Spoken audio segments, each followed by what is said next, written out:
በአሜሪካን ሀገር በሚገኙ ኢትዮጵያውያን የተመሰረተው ወገኔ የኢትዮጵያውያን ማህበር ባለፉት ዓመታት በሰራው ስራ በሺዎች የሚቆጠሩ ኢትዮጵያውያንን ሕይወት መለወጥ ችያለሁ አለ። በአዲስ አበባ ያለው ከቤት ጋር የተገናኘ ችግር ግን ያሰብነውን ያክል እንዳንሰራ ፈተና እየሆነብን ነው ብሏል። ወገኔ የኢትዮጵያውያን ማህበር ያለፉት 25 ዓመታት የሥራ ጊዜውን የሚዘክር መሰናዶን ትናንት ምሽት በሂልተን ሆቴል አካሂዷል። ኑሯቸውን በአሜሪካን ሀገር ያደረጉ 10 ኢትዮጵያውያን በጋራ የመሰረቱት ይህ ማህበር በአሜሪካ ሀገርና በኢትዮጵያ ለትርፍ ያልተቋቋመ ድርጅት ሆነው የሚሰራ ሲሆን ትኩረቱም በተለያየ የኑሮ ፈተና ውስጥ ያሉ ቤተሰቦችን መደገፍና በቤተሰቡ ውስጥ ያሉ ልጆችም ተገቢውን ትምህርት አግኝተው በሂደት የቤተሰቡን ሕይወት መቀየር እንዲችሉ መደገፍ መሆኑ ሲነገር ሰምተናል። ኑሯቸውን በአሜሪካን ሀገር ያደረጉት ኒኒ ለገሰ የወገኔ የኢትዮጵያውያን ማህበር ፕሬዝዳንትና ከመስራቾቹም አንዷ ናቸው። ወገኔ ስንጀምር በ10 ጓደኛሞች ነው የጀመርነው።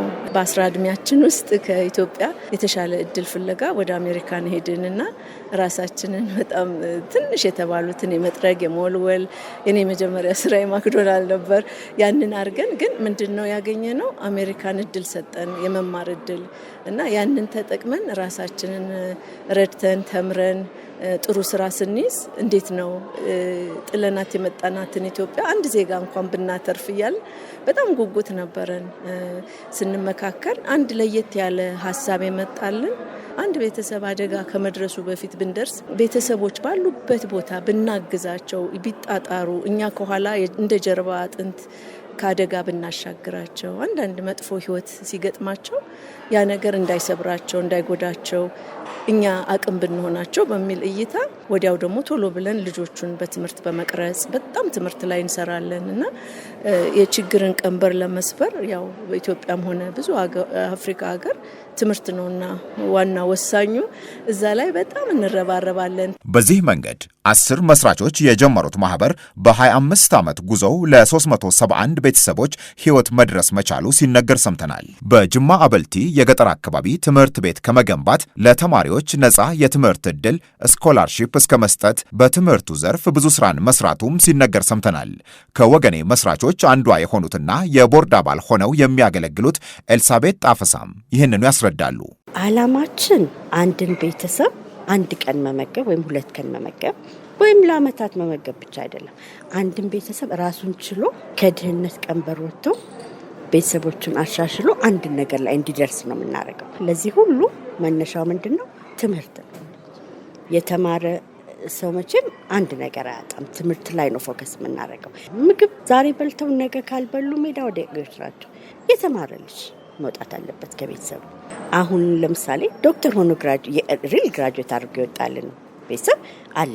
ያ ዶክተር አሁን ቤተሰቦቹን ፉሊ ሰፖርት እያደረገ በቃ እሱ አሁን ግራጁዌት አድርጎ ዶክተር ሆኖ በደንብ ግራጁዌት አድርጎ ወጣልን። ወገኔ የኢትዮጵያውያን ማህበር በአሜሪካን ሀገር የሚበዙት በዲሲ ቨርጂኒያና ሜሪላንድ ዙሪያ ያሉ ኢትዮጵያውያንን በማስተባበር ገንዘብ በመሰብሰብ በኢትዮጵያ በችግሩ ስላሉ ቤተሰቦች ከመኖሪያ እስከ ምግብ፣ ሕክምናና ትምህርት ያለውን ሙሉ ወጪ በመሸፈን የሚደግፍ ሲሆን ባለፉት ዓመታት በጤናው ዘርፍ ለጎንደር ዩኒቨርሲቲ $900,000 የአሜሪካ ዶላር የሚያወጣ ለጤና ሚኒስቴር $250,000 እንዲሁም ለደብረ ብርሃን ሆስፒታል $500,000 ግምት ያለው የቁሳቁስ ድጋፍ በተለያየ ጊዜ ማድረጉም ተነግሯል።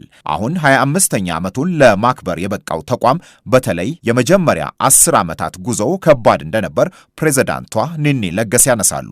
የመጀመሪያውን 10 ዓመት በነፃ ዝግጅት አድርገን ሽሮና ጎመን ምናምን ዘመዶቻችንን እያሰራን በውጭ ያለውን ኢትዮጵያዊ ዜጋ ለማሳመን 10 ዓመት የነፃ አገልግሎት እየሰጠን የተወሰኑ ቤተሰቦችን በቪዲዮ እየቀረጽን የህይወት ጉዟቸውን በአመት እያሳየን የመጀመሪያው 10 ዓመት ነፃ ነበር። ከዛ በኋላ ገንዘብ ማሰባሰቢያ መስራት ጀመርን። 25 ዓመት ያስቆጠረው አንድ ብሎ ነው። ወገኔ የኢትዮጵያውያን ማህበር የበለጠ ስራውን እንዳይሰራ ግን ከቤት ጋር በተገናኘ ያለበት ችግር ፈተና እንደሆነበት የቦርድ አባሏ ወይዘሮ ኤልሳቤጥ አንስተዋል። በጣም እየጎዳን ያለው የቤት ኪራይ። አንደኛ ቤት ኪራይ ራሱ ማግኘት ከባድ። አንድ ሩም ተከራይታ አይደለም እኛ የተከራየነው ቤት ለብዙ ነገር ነው የምንጠቀምበት። እንደ እርሻ እናደርገዋለን። ልጆቻችን ትተር ይደረጋሉ። ምግብ እዛ መተው ተደስተው በልተው ጠጥተው ተጫውተው የሚሄዱበት ቦታ ነው። እናቶች ልብስ የሚሰፉበት ቦታ ነው። ሳኒታሪ ፕሮዳክትስ የሚሰፉበት ቦታ ነው። ሁሉ ነገር ይሄ የህይወታቸው ማዕከል እዛ ነው ብዙ ነገሮችን የሚያካሂዱት። እኛ ኃይለኛ ችግር ያለን እሱ ላይ እና እሱ ቢቀረፍልን ማይንዳችንም ያርፋል፣ ገንዘባችንም ሌላ ነገር ላይ ብዙ ሰው ሞር መርዳት እንችላለን እና በጣም ኃይለኛ ችግራችን እሱ። መኖሪያ እንከራያለን። አሁን ኦፊሳችን ትልቅ ኦፊስ ነው እንዳልኩ ይሄን ሁሉ እንዲያካትት። እሱን ደግሞ ለማካተት ምንድነው የሚያስፈልገን? ተለቅ ያለ በጣም ድሪማችን እሱ ነው። እስከዛሬ ልያስብ ነው። አሁን ሁሉ ስንመጣ ኃይለኛ እንትን አድርገን የመጣ ነው እሱ ነው። ብናገኝ ቦታ ለልጆቻችን እኛ ከሱ ብንገላገል ከቤት ኪራይ ከማሰብ አሁን ይሄን ነገር እንወጣለን ተነገ ወዲያ እንወጣም ብለን የምናስብበት ቤት ነው የተቀመጥነው።